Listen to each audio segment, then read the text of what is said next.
Discipline student, hard worker, పరీక్షకు చదివేటప్పుడు ఎప్పుడు పరీక్ష పెట్టేట సిద్ధంగా ఉంటాడు.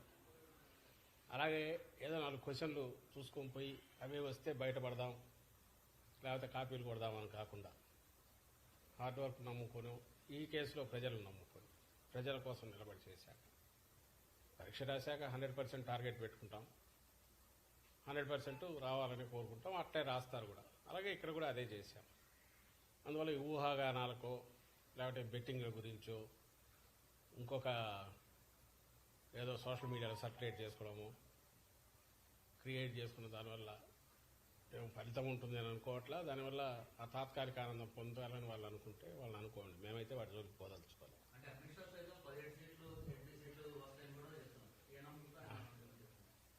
బహుశా బీజేపీ వాళ్ళు ఎవరు మాట్లాడినా, ఇంక్లూడింగ్ ఆయన అమిత్ షా గారితో సహా, ఈ మనది 4th ఫేజ్లో జరిగింది, 7 phases. వాళ్ళకి అక్కడ నార్త్లో ఏదో ఇదవుతుంది అనేది ఊహాగానాలు నడుస్తున్న నేపథ్యంలో మాకు సౌత్లో బ్యాలెన్స్ అవుతుందని చెప్పుకోవడానికి, లేదా అక్కడ ఓటర్లను ఇంప్రెస్ చేయడానికి ఆ ప్రచారం చేసుకుంటున్నారేమో నాకు తెలియదు. కానీ ఎందుకంటే బ్యాలెట్ బాక్స్లో ఈవీఎంలో అన్ని నిక్షిప్తమైనాక ఇంకా దాని గురించి ఊహాగానాలతో ఇప్పుడు అవసరమేముంది. ఆయన ఆ మాట అంటున్నాడంటే బహుశా ఈ 3 ఫేజుల మీద దాని ఇంపాక్ట్లో ఇన్ఫ్లుయెన్స్ ఉంటుందని ఆయన కానీ ప్రధాని కానీ అనుకుంటుండొచ్చు, లేదా ఆ పార్టీ నాయకులు అనుకోవచ్చు. కూటమిలో ఉన్నారు కాబట్టి ఇక్కడ మేము వస్తాము, ఇక్కడ ఇన్ని సీట్లు వస్తున్నాయంటే మిగిలిన చోట్ల ఓటర్ కూడా ఎలాగో వీళ్ళే గెలుస్తారు, బీజేపీ కూటమి వస్తుంది, ఎన్డీఏ కూటమి వస్తుంది అని అనుకుని అక్కడ కూడా ఓట్లు వేస్తారని వాళ్ళ ఆశ కావచ్చు. అంతే తప్ప దానికి అంతకుమించి పెద్ద వాల్యూ ఉందని నేను అనుకోను.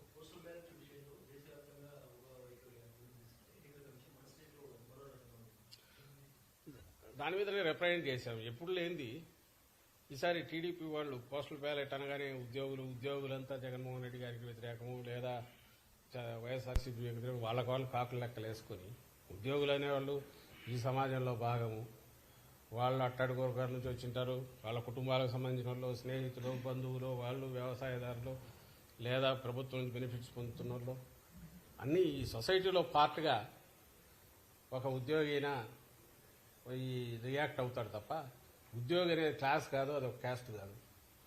అయినా సరే వాళ్ళకి ఒకటి ఇమేజ్ క్రియేట్ చేసుకుని ఉద్యోగులంతా దీనికి వ్యతిరేకంగా కాబట్టి పోస్టల్ బ్యాలెట్లో ఏదో చేస్తారని దానికి తగినట్టు గతంలో ఎప్పుడు లేదు, బహుశా ఏ పార్టీ కూడా అడగదు.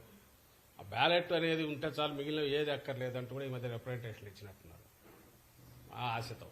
కానీ అది చల్లదు. యాక్చువల్ 19లో అట్లా చూసుకుంటే నాకు గుర్తుండి మా గుంటూరులోనే 6,000 7,000 postal ballot out right cover మీద నంబర్ లేదని రిజెక్ట్ చేసినట్టు నాకు గుర్తు, సీరియల్ నెంబర్ లేదని. అట్లా కూడా చేశారు. ఈసారి ఏమో ఏది వద్దని వాళ్ళే అడుగుతున్నారు. ఈసీఐ ఏ గైడ్ లైన్స్ ఇచ్చినా దేశం అంతా ఎట్టుంటే అట్లా ఫాలో అయితే సరిపోతుంది. మాకైతే దాని మీద ఎలాంటి ప్రత్యేకమైన కోరిక లేదు. అయితే దేశం అంతా ఉన్నది ఇక్కడ ఫాలో కమ్మంటున్నాం.